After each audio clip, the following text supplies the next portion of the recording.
শরণখোলার nominee জনাব অধ্যক্ষ আব্দুল আলিম সাহেব, জনাব অধ্যক্ষ আব্দুল আলিম সাহেব মহতারামকে তার মূল্যবান আলোচনা পেশ করার জন্য তাফসীর মাহফিল কর্তৃপক্ষের পক্ষ থেকে বিশেষভাবে অনুরোধ করছি।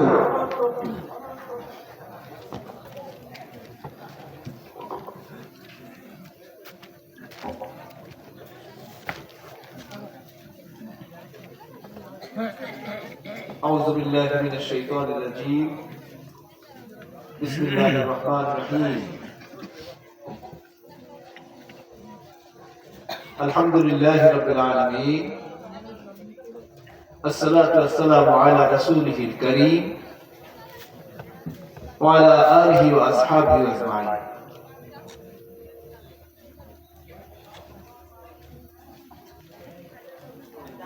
পাঁচগাঁও জিন্নাতিয়া নুরানি হাফিজিয়া মাদ্রাসা সংলগ্ন কেন্দ্রীয় ঈদগাহ ময়দান।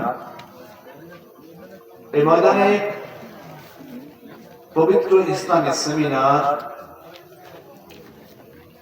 ও ৯৭তম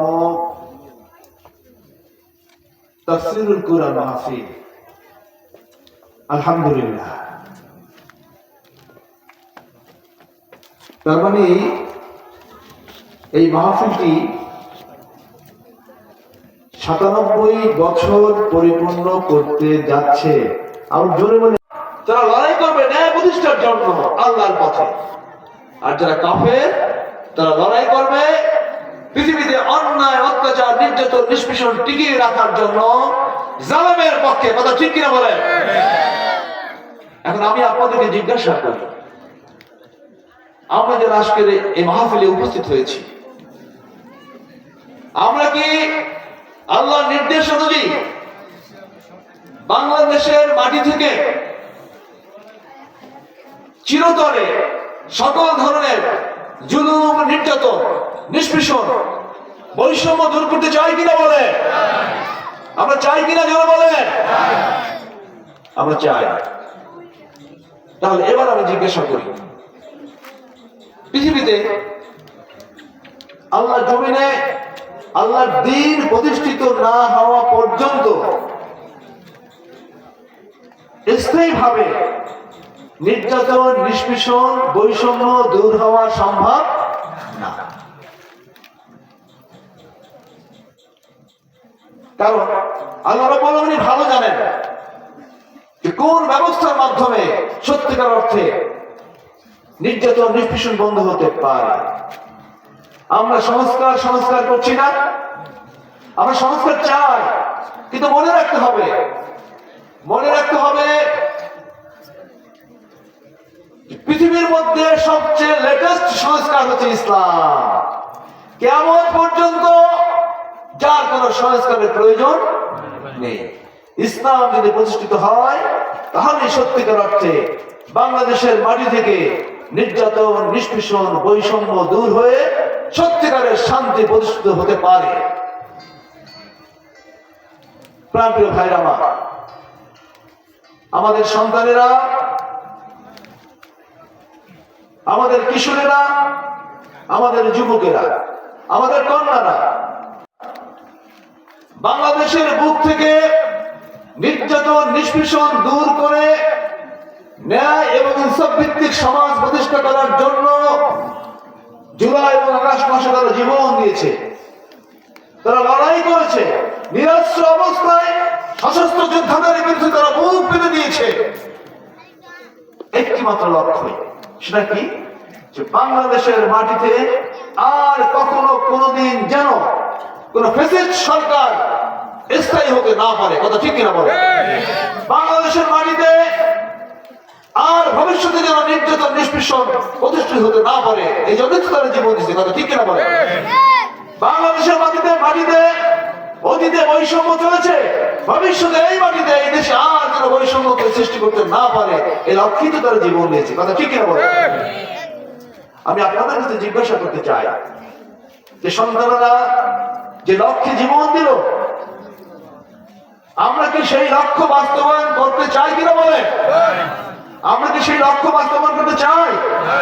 তাহলে সেই লক্ষ্য যদি বাস্তবায়ন করতে চাই, তাহলে বাংলাদেশের মাটিতে ন্যায় এবং ইনসাফ ভিত্তিক সমাজ প্রতিষ্ঠিত করার জন্য, বৈষম্য দূর করার জন্য, বাংলাদেশের কোরআন প্রিয় মানুষেরা বাংলাদেশের মাটিতে কোরআনের শাসন প্রতিষ্ঠিত না হওয়া পর্যন্ত, আল্লাহর দেওয়া বিধান অনুযায়ী সমাজ, রাষ্ট্র, বিচার ব্যবস্থা, অর্থ ব্যবস্থা প্রতিষ্ঠিত না হওয়া পর্যন্ত আমরা কি আমাদের পরিবার লড়াই সংগ্রাম চালিয়ে যেতে রাজি আছে কিনা বলেন? কে কে রাজি আছে? আল্লাহুম্মা আমিন, আল্লাহুম্মা আমিন, আল্লাহুম্মা আমিন। প্রাণপ্রিয় ভাইরা আমার, আল্লাহ আমাদের হাতকে কবুল করুন। এই হাত যেন ন্যায়ের পক্ষে ব্যবহৃত হয়। আমিন। এই হাত থেকে ভবিষ্যতে ন্যায়ের পক্ষে যেন সিল করে, সমর্থন করে। আমরা রাজি আছি কিনা বলেন? আলহামদুলিল্লাহ। এখন এই যে লড়াই, এই লড়াইকে একা একা করা যায়? এই লড়াই একা একা করা যায় না। আল্লাহ রাব্বুল আলামিন বলেছেন, বিসমিল্লাহির রহমানির রহিম, কুনতুম খায়রা উম্মাতিন উখরিজাত লিন-নাস তা'মুরুনা বিল মা'রুফ ওয়া তানহাউনা 'আনিল মুনকার। আল্লাহ বলেছেন মুসলমানদের উদ্দেশ্য করে, তোমরাই পৃথিবীর মানুষের মধ্যে সর্বোৎকৃষ্ট জাতি। কে বলেছেন? আল্লাহ। কাদেরকে উদ্দেশ্য করে বলেছেন? মুসলমানদেরকে উদ্দেশ্য করে। কি বলেছেন? কুনতুম খায়রা উম্মাতিন উখরিজাত লিন-নাস, তোমরাই পৃথিবীর সকল মানুষের মধ্যে সর্বোৎকৃষ্ট জাতি। আমরা কোন জাতি বলেন তো? সর্বোৎকৃষ্ট জাতি। কে বলেছে? আল্লাহ বলেছেন। আল্লাহ বলেছেন মুসলমানের উদ্দেশ্য করে, তোমরাই হলেও পৃথিবীর সমস্ত মানুষের মধ্যে সর্বশ্রেষ্ঠ জাতি। তোমাদের সৃষ্টি করা হয়েছে দুটো কাজ করার জন্য, সৎ কাজের আদেশ এবং অসৎ কাজে বাধা দেওয়া। আমি আবার বলি, সৎ কাজের আদেশ, অসৎ কাজে বাধা দেওয়া। আল্লাহ কিন্তু সৎ কাজের অনুরোধ করতে বলেননি, আবার অসৎ কাজে খালি নিষেধ করতে বলেননি। আল্লাহ কি বলেছেন? আল্লাহ বলেছেন তোমাদেরকে সৃষ্টি করা হয়েছে দুটো কাজ করার জন্য। এই দুটো কাজ যতদিন তোমরা করবে, ততদিন তোমরা পৃথিবীর মধ্যে শ্রেষ্ঠ জাতি হিসেবে টিকে থাকবে। আর দুটো কাজ যদি তোমরা ভুলে যাও, দুটো কাজ প্রতিষ্ঠার পর থেকে তোমরা যদি দূরে সরে আসো, তাহলে তোমরা শ্রেষ্ঠতম জাতি থেকে নিকৃষ্ট জাতিতে পরিণত হবে। নাউযুবিল্লাহ। সে কাজ দুটো হলো কি? সৎ কাজের আদেশ এবং অসৎ কাজে বাধা দেওয়া।